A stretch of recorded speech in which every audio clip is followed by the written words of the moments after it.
Wake up the whole world. Now was the high time to awake out of sleep. Today I'm going to show you the seed of the new world order and also the mark of the beast that they already have. All they have to do is enforcing their law.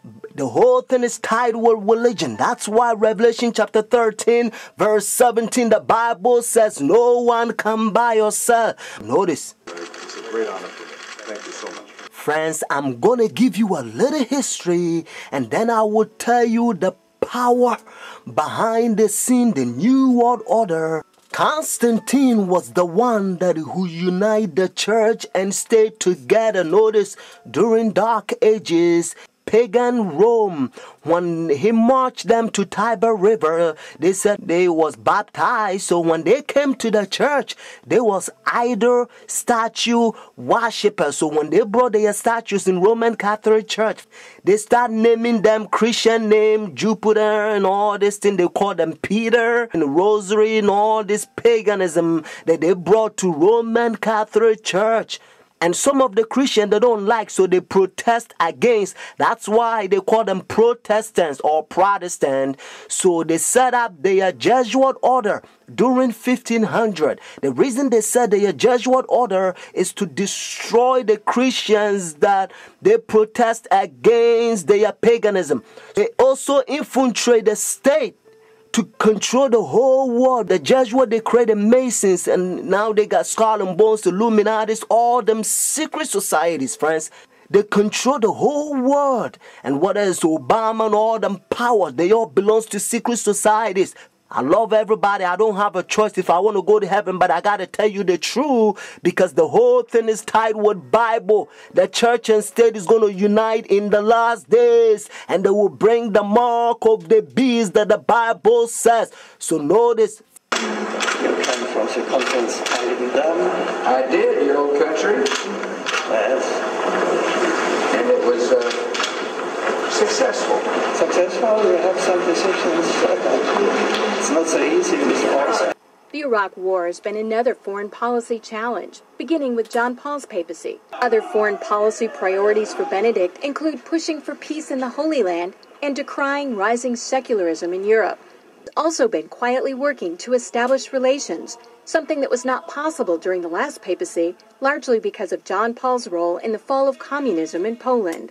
The Chinese obviously didn't want John Paul II running around China doing the same thing. Pope Benedict is not that kind of a threat to China. Most of the time, in places around the world, Vatican diplomats work outside the spotlight, where experts say they often have an advantage. Some question how much government leaders of today truly listen to what the Pope has to say. And that, observers say, is a moral authority that can't be measured by economic strength or military divisions. A moral authority Benedict hopes to draw upon when meeting with U.S. officials and speaking before the United Nations. I'm Kim Lawton in Washington. Now we can see a new world coming into view. A world in which there is a very real prospect of a new world order. Pope Benedict XVI is calling for a new world financial order. A document entitled Charity and Truth was released just hours before the G8 summit. Friends, the Jesuit order, they also infiltrate every religion, especially Sunday churches. That's why Revelation chapter 17 called this power whore. Notice, the mother of harlot. Jesus Christ is the one who died for the whole world and he's drawn everybody to himself. But this power, they don't want you to go to Jesus Christ. They want you to go to them and confess your sin to them. So notice what Revelation chapter 18 says. And they also infiltrate the kings, presidents. So notice. And he cried mightily with a strong voice, saying, Babylon the great is fallen and is fallen, and is become the habitation of devils, and the hole of every foul spirit, and the cage of every unclean and hateful bird. For all nations have drunk of the wine of her fornications. And notice, and the kings of the earth have committed fornication with her. Friends, now I'm going to tell you their mark. Notice this power, the mark of the beast.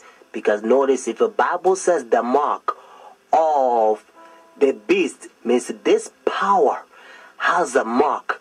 The beast is a language that God is using for this power. And they themselves, they says in their own book, the book of Catechism, the old version, notice, they says Sunday worship is their mark of authority. The new version, they don't use the word authority, but at least, thank God, they still admit it. Even the new version of Catechism, they still says they changed the Sabbath from Saturday to Sunday. Friends, the mark of the beast is not worldly speculations that sometimes you hear. Some people says, well, it's computer chip, but unfortunately you don't find in the Bible. And some people says, it's 666. But according to Revelation 13 verse 18, actually 666 help you to find the beast. What I mean is to identify the beast. But the Bible says the mark. The reason why I repeat and I kind of stretch it because I don't want you to miss it. It's a deception. Notice the mark of the beast. It's clear. It means the power, the beast has a mark. Constantine changed the Sabbath from Saturday to Sunday. But unfortunately, Sunday churches, they adopt sun worship day for so many years. They don't want to get rid of it.